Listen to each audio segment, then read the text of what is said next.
Hi, my name is Brittany Shields, and this is my introduction video.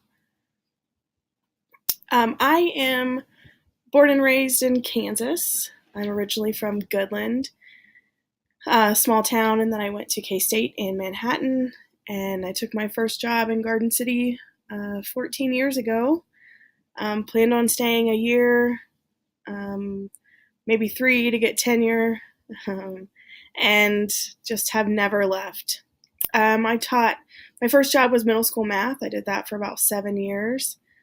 And then I taught fourth grade for 2 years. Elementary education was where I started. I just was highly qualified in math, so I was able to teach middle school math. But then I wanted to kind of go back to my roots and teach fourth grade. So I did that for 2 years. And then I became a reading interventionist at the elementary level for about 4 years.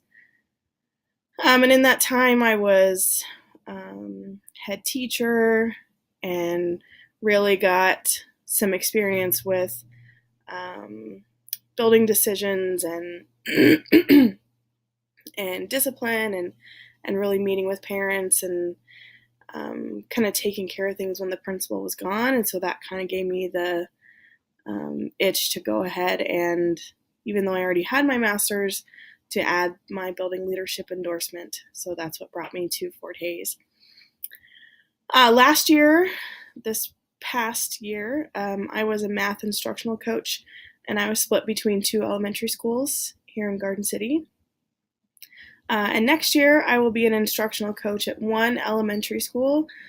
Our district is really switching to instructional over what we've had in the past, which is math and reading coaches. So my title is instructional coach. Next year, I'll probably be more focused in literacy, just because we're having a new ELA curriculum adoption next year, and we're really focusing on training for Gym Knight's impact cycle coaching, and so kind of lots of exciting changes, just a little bit of a transition year. One of the reasons that I have stayed in Garden City, I think, is just the experience that I've gotten here, and the training our district offers, and the diversity that the district has. I just feel like I am a better person, better teacher, better employee because of the district that I've worked in. In fact, I just was at our KISA accreditation oversight meeting today, and again, just as an observer, just was really excited about the things that we're doing here in Garden City. So just because this is my whole educational experience, I think it's really important to point out some things about Garden City. We serve about 7,500 students every year. We have 11 elementary schools. Actually, 9 of those are well, 8 of those are K4, and then we have 3 schools that are K6. We have 2 intermediate centers that are just 5th and 6th grade. We have 2 middle schools that are 7, 8, and we have 1 high school that's 9, 12. So all of that funnels into our 1 high school, which serves over 2,000 students. We just had a reconfiguration committee meet this year, and they recommended to the board that we move to a K5, 6, 8 model. That's probably going to require a bond issue, so that's maybe a 5-year long-term plan, if that even happens. We're about 70% Hispanic here in Garden City, 20% white, and 10% other ethnicities. About 72% economically disadvantaged, 43% ESL, or English language learners, and 13% of our students have disabilities. Another kind of cool fact about Garden City is that there are over 40 languages spoken here in Garden City, and I'm originally from Western Kansas, but being from a small farming community in Goodland, we were we did not have near the diversity that we have here, and I just feel like I've learned so much from being here. So thinking about technology and how that impacts classroom instruction, student achievement, and our just continuous improvement. I just think, especially in the era that we're in of technology, we all have technology with us at all times, from my 8-month-old niece to my 64-year-old father.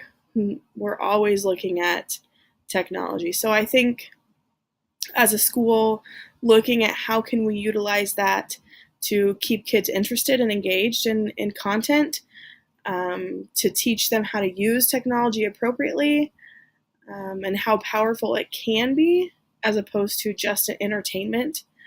And I also think that just being a learner and learning how to utilize whatever tool you have effectively. And I think technology is really important in that. We have a one-to-one iPad initiative here in the district, and our high school is one-to-one. Our 3rd grade and 8th grades and 5th grades are all one-to-one. We're adding in 4th grade and 6th grade and 7th grade, and so we're just kind of continually adding grade levels until we're at a full one-to-one across the district.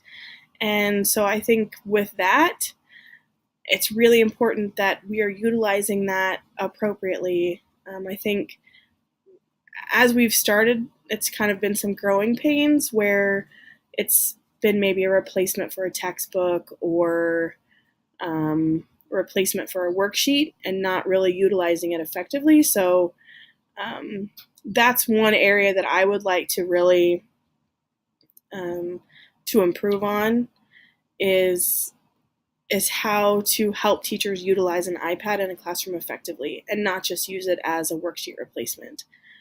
I try to use technology when I'm leading PLCs or professional development for teachers. I try to model like how to use Nearpod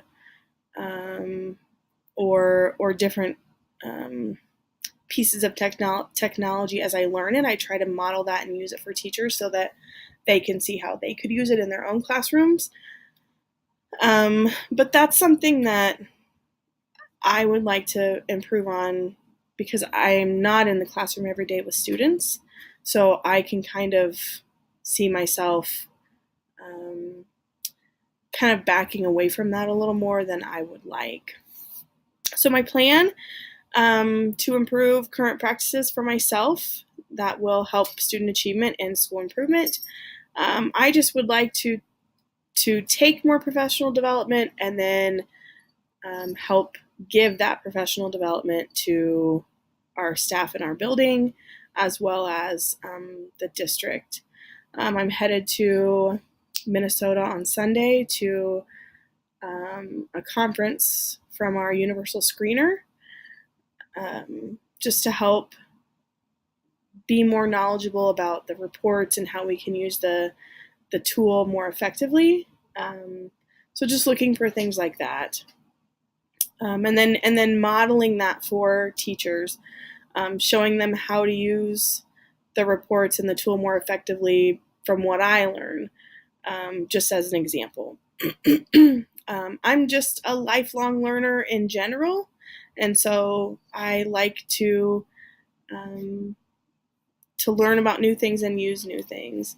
As far as funding, just some professional development. I just think you can learn a lot online by just doing it and purchasing technology. I think the work through Fort Hays has shown me that you can use, there are a lot of free tools that we can use that don't cost a lot of money. So I'm excited to learn more.